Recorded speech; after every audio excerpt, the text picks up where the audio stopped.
So you finally got that dog that you've always wanted. You gotta be excited about that, but you realize you have a trip planned. So what are we doing with our dog that we just got? I'm here to help you figure all this out. So grab a pen and paper and let's sit back, relax, and let me walk you through step by step how to get your dog their first boarding experience successfully. Number one, we're gonna go online and start looking at the reviews of the facilities that are near where you live. Check the positive reviews, how many people are ranting and raving about how awesome their facility is, how great their dog is doing here. That's gonna be step one. Also look, are there any negative reviews? If there are, how is the facility responding to these negative reviews? Very important, because not everybody is gonna be positive about every single thing about every facility. Next, I would figure out the top 2 or 3 facilities that you have on your list and go set up tours to visit these facilities. When we get into the facilities, we're gonna look around. How friendly is the staff? Are they engaging? Does the facility smell nice? Is the facility clean? Do you think the place looks organized? Those are all the foundational stuff that we need to feel really good about when we walk into these facilities. Next, you're gonna wanna find out if they have vaccine requirements. And if they do, what are they? My facility that we use a requirement of rabies, distemper parvo, bordetella, and a fecal exam, called like the core 4. And I think every facility should require these. Some may not. That's a great question you need to find out. Another question to ask. 2, is the facility having a 24-hour around-the-clock human supervision on site? A lot of facilities will lock their doors at 6 or 7 o'clock at night, and that's their last night walk before the morning shift comes in the morning. If that's happening, okay, but that's something you want to know. My facility has 24-hour human supervision, so it's around-the-clock care, and the dogs are getting a night walk before bedtime.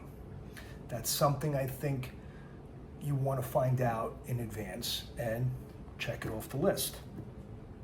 Another thing I would like to do is, what's the emergency protocols that these facilities have in place? God forbid something happens, an ear infection, an injury, a bite, different things that could happen. You want to know what's their procedures that they have in place to do these type of things.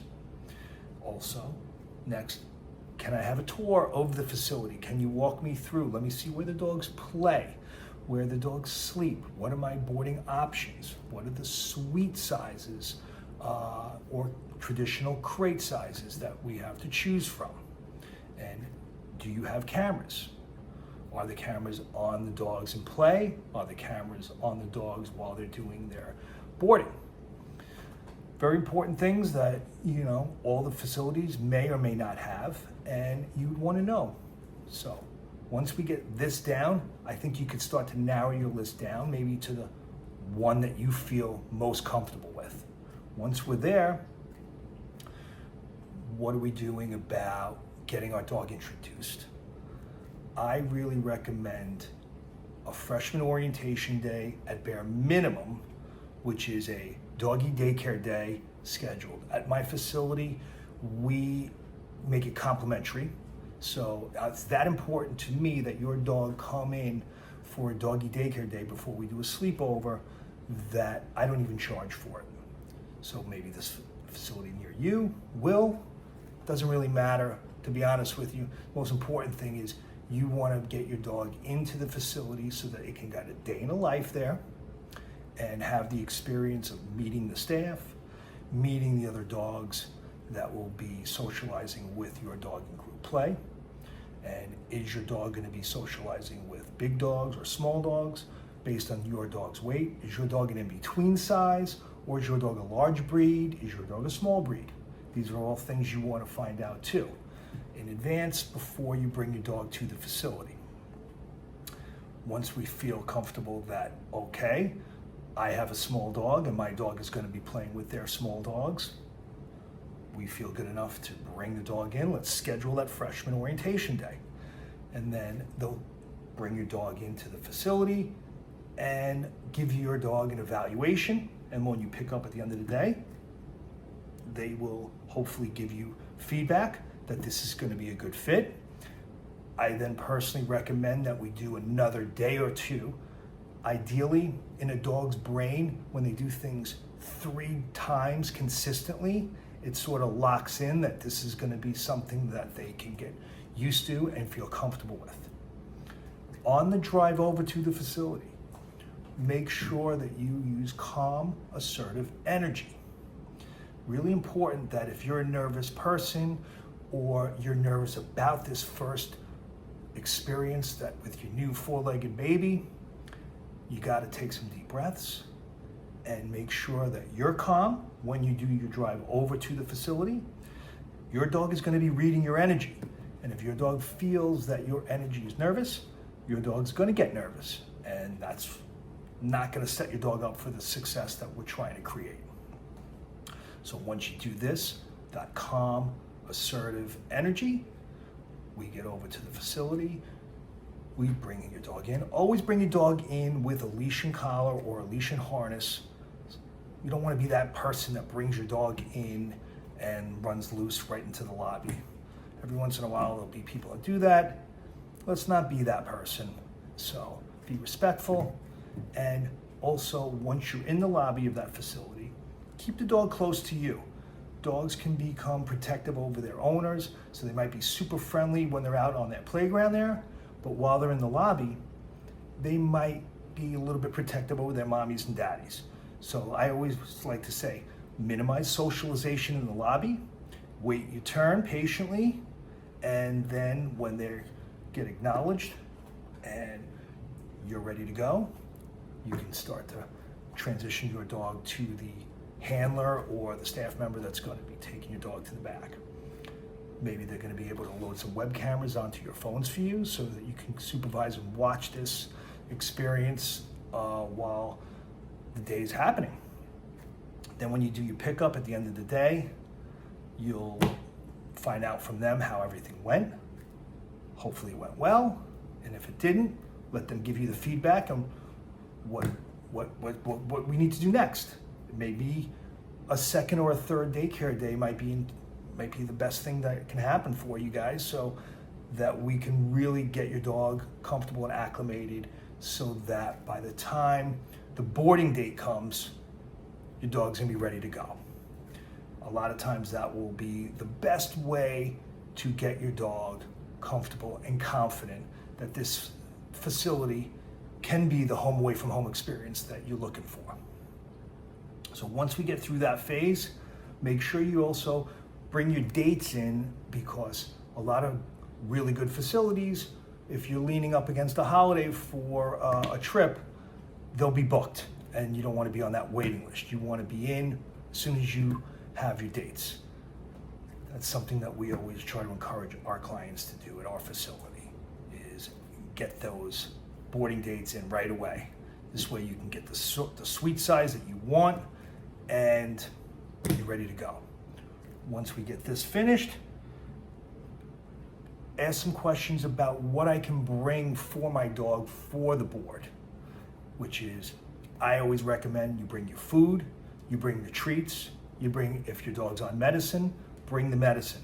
Bring the medicine in the script bottles, because this way whoever's working at that facility can actually see exactly what drugs need to be administered, whether it be an allergy medicine or a heart medicine or insulin, whatever it is.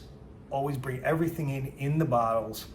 Some clients will try to think they're saving time and by sticking them in pill pockets for you and in Ziploc bags in advance. We always discourage that, so something to keep in mind, bring food, bring the treats, bring the meds, all in their bottles, ready to go, so that staff can read exactly what drugs need to be administered for their medications. And I think that's pretty much gonna set you guys up for a successful first-time board. And if you have any questions, you can leave some comments below. I'd be happy to answer and respond to your questions. Or again, most important thing is we're setting our dog up for success. This doesn't have to be a stressful experience. This can be a very positive, enriching experience for your dog. And the doggy daycare aspect of this experience will really set the tone for the rest of your dog's life with you. Anytime you guys have long days where you don't want to leave your dog home alone all day long, if this facility works out for you, you can bring them in for a half day or a full day of doggy daycare while you're running errands or doing your things. That's going to be another great element of the relationship that you can have with this place.